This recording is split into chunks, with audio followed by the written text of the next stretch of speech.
Allah of the Lions Den camp. Before I begin, I want to say Kal Halayim La Yahweh, Bahashim Yahushai, Bahashim Harakah Kodash, Ma'amath. Double honor to the elder apostles of GMS and their elders. Shalom to you, Akim, and Nagwatim and children that believe in sincerity and truth around the four corners of the earth. It's going to be a quick impromptu lesson. An update what's going on over there in the Middle East. Matter of fact, just listen and you see for yourself.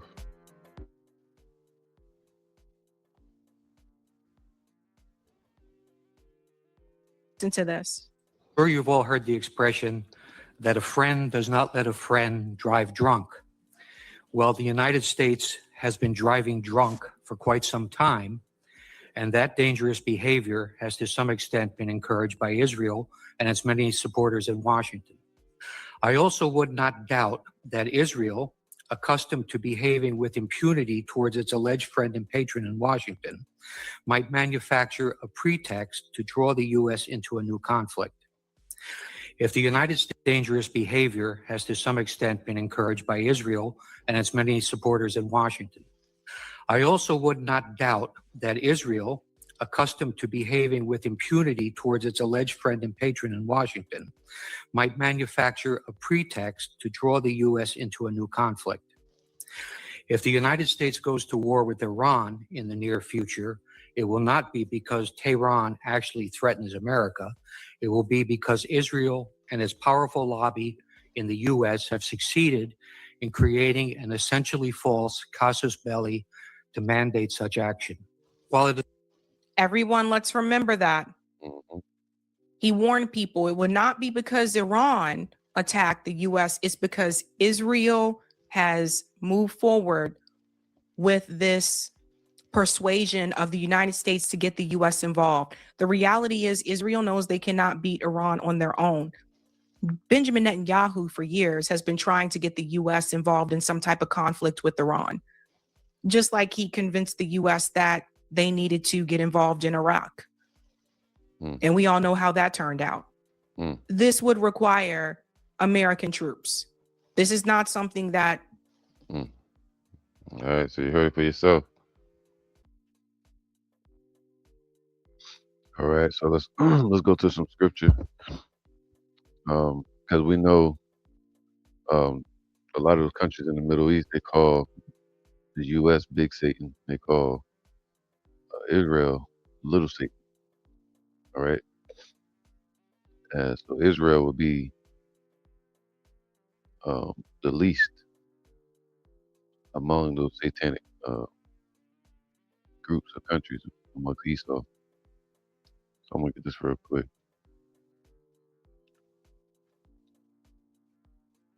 Start off with this.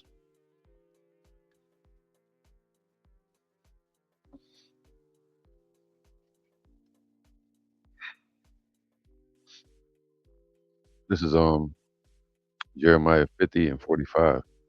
Therefore, hear ye the counsel of Yahweh that he have taken against Babylon. All right, today is the U.S. What they call Big Satan, Great Babylon, and his purposes that he have purposed against the land of the Chaldeans. All right, those Edomites that are running this place.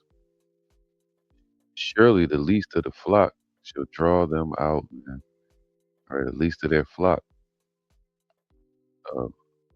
Idumeans, is drawing them out into the battle, as they just said. So this is prophecy happening right before our eyes. He said he's going to turn back our captivity before our eyes. So surely the least of the flock, all right, so the proxy nations like Israel and Iran, but Israel has drawn their drunken friend. You know, that way of saying you don't let your friend drive drunk, meaning that America's steering the car and driving, taking the leadership position, but they're drunken off pride, sin, bloodthirst, greed, wickedness. And Israel is encouraging it. Surely the least of the flock shall draw them out. Surely he shall make their habitation desolate with them. Psalms 10 and 3. For the wicked boasteth of his heart's desire, man. All right, that's all you see. That's all you've been hearing. Mr. T doing. Trump is boasting of his heart's desire, and Bibi Netanyahu, and blesses the covetous. See, the U.S. is taking care of Israel, blessing the greedy. The wolf taking care of the wolf, disguised the sheep as a lamb. But they really great. But they say great Satan. The word Satan just means adversary. All right. So they're boasting of their heart's desire, and they bless and take care of each other, the covetous, whom Yahweh abhorreth. All right. So the wicked through the pride of his countenance. See that being prideful will not seek after the Most High. Yahweh is not in all his thoughts, right? Because this whole system and conglomerate that they have, Israel, the U.S., Europe, it's all based upon Satanism and covetousness, military, which goes into unaliving a lot of people for their own selfish gain, wars that start and people lose their lives for their own selfish heart's desire. His ways are always grievous. See, Habakkuk 2. Thy judgments are far above out of his sight. As for all his enemies, he puffeth at them. He saith in his heart, I shall not be moved, for I shall never be in adversity. All right. So it said the least of the flock has finally drawn the U.S. to their heart's desire, which is to dominate the Middle East. But scriptures say the ones that dig a ditch or a pit for another, they shall fall into it. Isaiah 47 and 8. Therefore, now this, thou that art given to pleasures, right, being drunken, like he said, that dwellest carelessly, that sayest in thine heart, I am and none else besides me. I shall not sit as a widow, neither shall I know the loss of children. All right. So Israel sees this, and they see America bolstering with this type of stance towards these nations, making itself a target. So Israel is not really a friend to this America. All right. Says, but these two things shall come upon thee in one day: the loss of children, widowhood, meaning no lovers, no partners backing them. The loss of children, meaning no proxy nations going to be supporting Israel and America. And they shall come upon thee in their perfection. When everything is built up how it's supposed to, definitely the Lord is going to bring all hell upon these two nations. For the multitude of thy sorceries and for thy great abundance of thine enchantments. Right, through thy sorceries, man. For thou hast trusted in thy wickedness. Thou hast said, none seeth me. All right. Thy wisdom and thy knowledge, it hath perverted thee. And thou hast said in thy heart, I am, and none else besides me. That's what their goal is. They want world domination. All right. All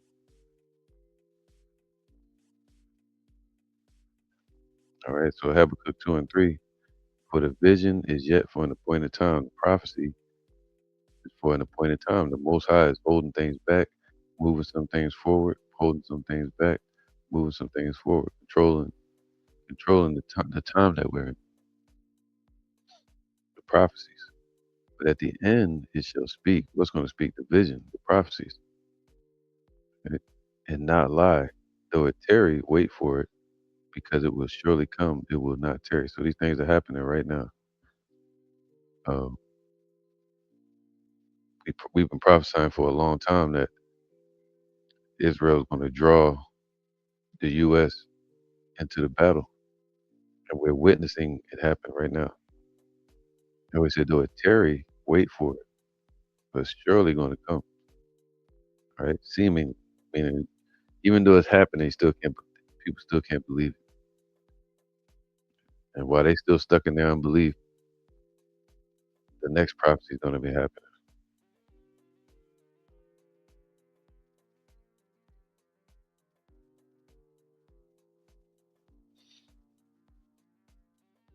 All right. Revelation 9 and 10. That's why we always say this, man. You got to stay away from these false camps that don't know the breakdowns, that can't teach you the prophecies correctly, like IUIC, um, ISUPK, GOCC, vocab and his degenerates, those Christian churches. They don't know the breakdowns, so they're not in the spirit of Yahweh Shai. Right? They're prophets of their own heart. They prophesy deceit. Revelation 9, 19 and 10. I fell at his feet to worship him, and he said unto me, See thou do it not. I am thy fellow servant and of thy brethren that have the testimony of Yahweh Shai. Worship Yahweh, for the testimony of Yahweh Shai is the spirit of prophecy. All right, so that's what we're supposed to be doing, prophesying right now. Why? So this right here can happen. Ezekiel 33 and 32. And lo, thou art unto them as a very lovely song of one that hath a pleasant voice. Right, when we out there singing and basically teaching, right, singing the song, meaning praising the Lord and speaking the truth out in the open. They look at it just as entertainment. People see us. I had somebody the other day told me, a friend of mine from when we was children, he told him, he said, hey man, I'm starting to believe y'all a little bit. I thought y'all was weird. Like, damn, this all these years you thought I was weird, man. I can understand that, because the scriptures say that our salvation is going to be strange to 2/3 of our people. All right, so, and if we're like somebody that can play it on an instrument, but they hear thy words, but they do them not. They don't get prepared. And when this comes to pass, lo, it will come. It's happening now. So as soon as we hear about the U.S. finally striking Iran, that's it. That Strait of Hormuz gonna get closed. We're gonna see all hell break loose. That's the string that's gonna unravel the yarn.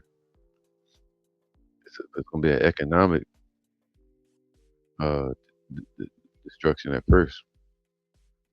Once that Strait of Hormuz get closed, it's gonna force all the other nations into the conflict, like Turkey, China, Russia, all those other nations. They're gonna have to get involved, because they're gonna lose their oil distribution that comes through Strait of Hormuz. That's the choke point.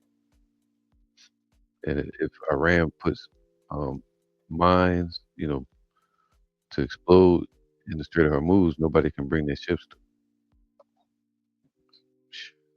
It's gonna be bad. And when it comes to pass, lo, it will come. Then shall they know that a prophet have been among them. Ezekiel 2 and 5. And they, whether they will hear or whether they will forbear. That's why we just tell everybody. Me personally, anybody I used to come in contact with, I used to tell them. That way they part, get the blood off my hands. Especially when we go out and teach. So whether they will hear or whether they will forbear, but they are a rebellious house. Yet shall know that there have been a prophet among them. You're gonna hear people saying that y'all was right, but they still won't do the things that you're saying to do. Turn to Yahweh and be saved. All right? But they shall know that a prophet have been among them, because these things are happening. Right? The least among them has drawn the U.S. to the forefront of this war. And us in this truth, we know that's one of the major prophecies for the end. Tam and Shalom.